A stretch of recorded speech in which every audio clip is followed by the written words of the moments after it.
In this video, I want to share some tips and a frame that can help you shift from green, heart-based postmodern consciousness into integral. Okay, what does that look like? What is green, postmodern, heart-based consciousness? This is the consciousness that really hit the tipping point and became the dominant narrative from the 60s and 70s, right? It's globalist culture, it's feminine consciousness, it's collective identity, it's connection, it's care, it's looking out for the minorities. It's the world of fiat culture, it's the world of the nanny state. All of this has emerged in this green, heart-based consciousness.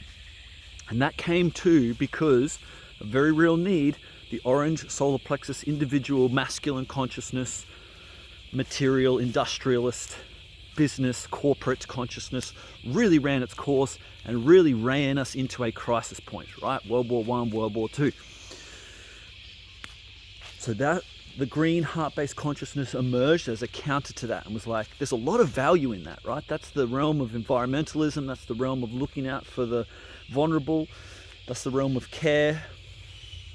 And it is an important step in the evolution of consciousness.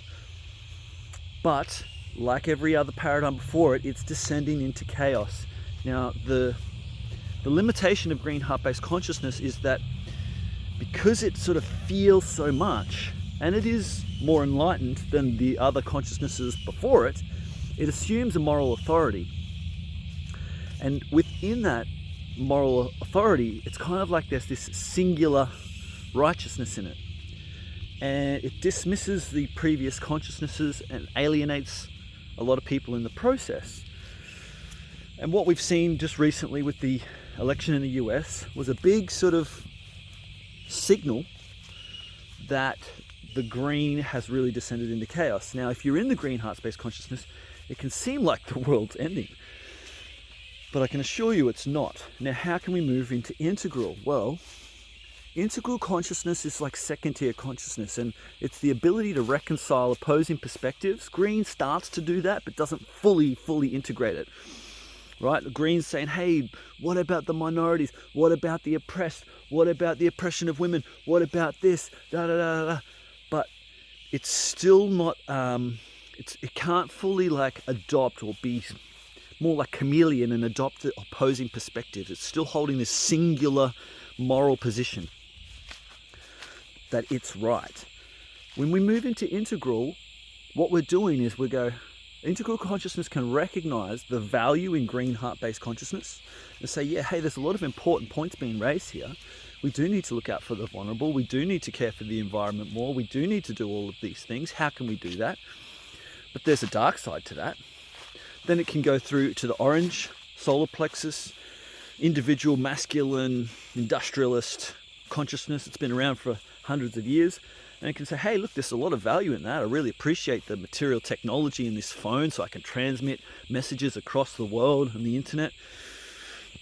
So we do need a lot of all that mechanistic industrial process. We do need to be mining fossil fuels. We do need to be doing these things to keep all this amazing stuff going.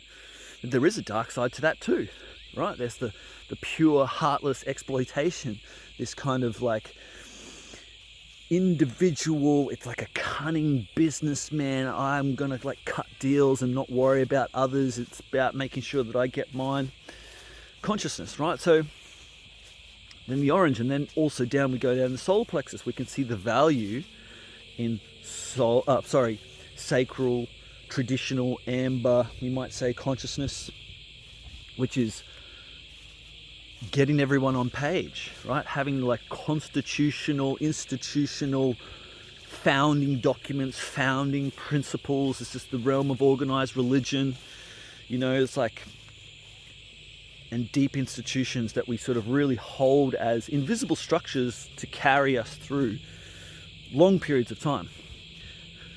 The value in that, but there's also a dark side to that too, which is like, you know, religious dogma and fundamentalism of any kind. So integral consciousness is being able to see, hear, and sense all of the good and bad in all of those perspectives, in all of those worldviews, in all of those paradigms and value sets. And then from there, synthesize a unique perspective on it, like I'm doing right now. Right, this is my unique remix of all of that information, all of that sensory information from each paradigm.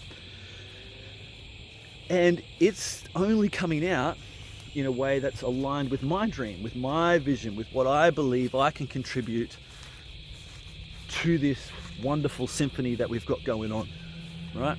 And how I can reconcile all of that tension within myself. And so here, when the throat, this is about individual masculine consciousness. You've got to be able to speak out against the group green heart-based consciousness. It's like there is a separation there, right? This is an initiation. And so you've got to be able to speak out. You've got to be able to prepared to be cancelled, prepared to be shamed, this group shaming process. You've got to be prepared to go through all that, face that conflict, feel the tension. Trial by fire, you might say. Crucifixion, you might say. You have to, like, you feel that, and you go there, and you can communicate your truthful, authentic expression. And that's this individual. But then the next layer is like, in here, this is third eye. This is the true synthesis of it all. And this is like back to feminine collective consciousness, but with all of this assimilated, we haven't even seen what that world looks like yet. I feel I only get little tastes of it in my life. You know, this is the realm of telepathic communication, telepathic organization and communication, synchronicity. This is the realm of the hive mind, right? Where all of our actions are fully aligned with all of our words and all of our feelings. Everything's full alignment. That's what's coming. That's what's coming in this lifetime. I know that's coming. What an amazing life we live, isn't it?